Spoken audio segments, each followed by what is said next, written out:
اهلا وسهلا بكم مشاهدينا الكرام في هذا الخبر العاجل. الرئيس عبد المجيد تبون ينهي مهام الرئيس المدير العام لسوناتراك توفيق حكار وهذه التفاصيل، ولكن قبل البدء ندعوكم الاشتراك في القناة والضغط على زر الجرس.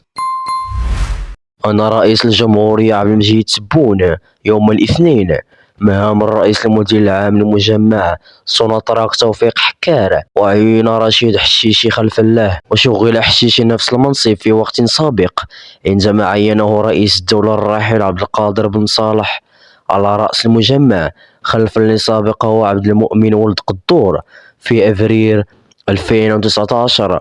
وفي نوفمبر 2019 أوليت مهام حشيشي من المنصب ليعين بدلا من كمال الدين الشيخي ثم توفيق حكار الذي عين رئيسا مديرا عاما لسوناتراك في فيفري 2020. وتعتبر سوناتراك أكبر شركة نفطية في إفريقيا، وهي توظف أكثر من 200 ألف موظفا في جميع فروعها عبر التراب الوطني، كما تمثل عائداتها السنوية ثلث الناتج الإجمالي في الجزائر.